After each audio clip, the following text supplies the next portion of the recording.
Welcome to this deep dive. Today, we're really plunging into Genesis chapter 7, verses 20 through 25. These are those, well, intense verses detailing the flood right at its absolute peak. Our goal isn't just to, read them. We want to unearth some of the maybe surprising insights tucked inside to show how even in really heavy content like this, there's profound meaning and themes that still resonate today.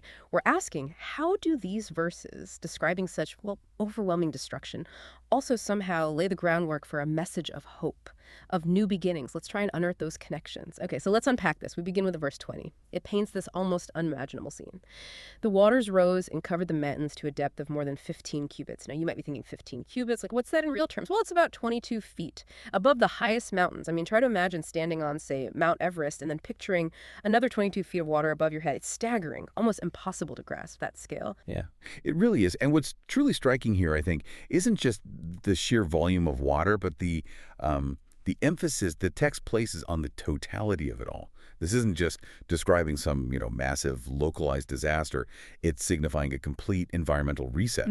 The language used, that no place left untouched kind of feeling, it isn't just for dramatic effect. It actually echoes a return to a sort of pre-creation state of chaos, a systematic undoing of the world as it was. It's not just destruction. It's more like a purposeful unmaking, which interestingly sets the stage for something new. Right, and undoing. And as the waters rose, the text shifts focus in verse 21. It shifts to what, or maybe who, was lost. It says, every living thing that moved on land perished: birds, livestock, wild animals, all the creatures that swarm over the earth, and all mankind. The repetition there, all and every. It's incredibly striking, isn't it? It's not just general. Precisely. That exhaustive list is birds, livestock, wild animals, the swarming creatures, mankind. It's not just about emphasizing the scale. It feels deliberate, almost like a legalistic listing of the categories of creation.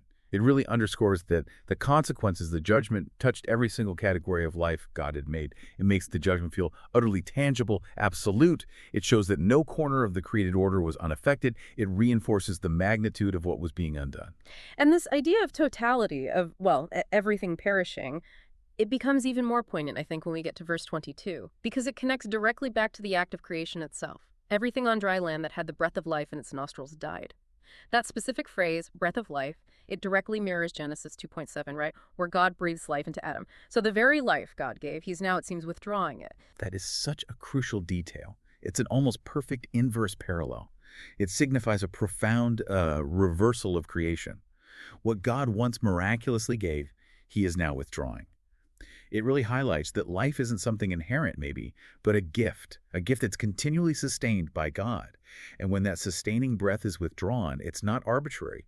It's linked to the consequences, the fallen state of the world. That's a powerful point. So if Genesis 2.7 shows life breathed into Adam, and now we see life being withdrawn, what does that tell us about God's sovereignty over life itself, even in judgment? Well, it's a profound demonstration of that sovereignty, isn't it? Yeah. It underlines that every single breath is a gift. And when that gift is removed, it's a purposeful act, not, some random event. Yet, and this is key, this very withdrawal also creates this space, the possibility for God to rebreathe life into a new beginning. Through Noah and those preserved with him, it's like a reset button, pressed not just out of anger maybe, but with a future firmly in mind. That leads us perfectly into verse 23. Every living thing on the face of the earth was wiped out, people and animals and the creatures that move along the ground, and the birds were wiped from the earth. Only Noah was left and those with him in the ark. Wow. The repetition there really hammers home one single solitary point. Exactly. And the repetition isn't just for emphasis. It's a literary technique, really.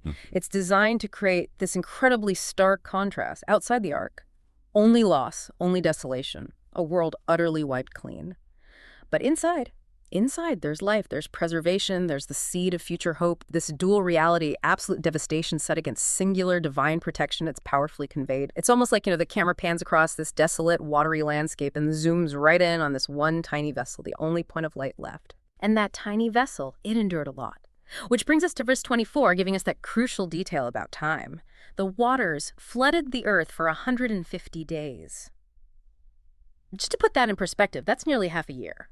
It wasn't some quick deluge that then just receded. This is a prolonged, enduring period. Can you imagine the mental, the emotional toll, being confined, waiting for half a year, while the entire world outside is just Submerged. Oh, the duration is incredibly significant. Absolutely. It wasn't a sudden fleeting storm, as you said. It was a long, drawn-out period of waiting and profound uncertainty for those inside the ark. This extended period emphasizes the thoroughness of the judgment, yes, but it also highlights the meticulousness of God's preservation. Through every single one of those 150 days, God was actively preserving Noah, his family, the animals.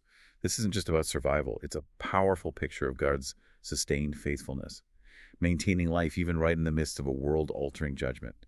It tells us something about his purposeful timing, perhaps. So thinking about all this, what does it mean for us, for you listening? These verses are undeniably heavy. They paint a picture of immense destruction. Yet, they also powerfully remind us of this profound paradox. God's promises hold true even when everything else seems to be just falling apart, the ark itself. It isn't just a boat in the story, is it? It becomes this potent symbol of God's radical mercy, his protection. It's like a tangible signpost, pointing us toward the hope of new life after the storm, a fresh start, born right out of devastation. And that really is the vital point here, this deep dive into the flood, the judgment. It isn't the final word on God's plan. It can't be. The judgment, as comprehensive as it was, isn't the conclusion of the story. God's overarching plan, it seems, consistently aimed towards restoration, toward renewal, even from the ashes, or, well, in this case, from the deep waters. And this naturally raises an important question for you listening right now. Where do you find your refuge, your hope? When life feels overwhelming, are you trusting in God's purposeful provision, even when the waters seem to be rising around you? Maybe for what feels like an endless 150 days. Hmm. So as we start to wrap up this deep dive, we really hope these verses have given you some new, maybe deeper perspectives to consider.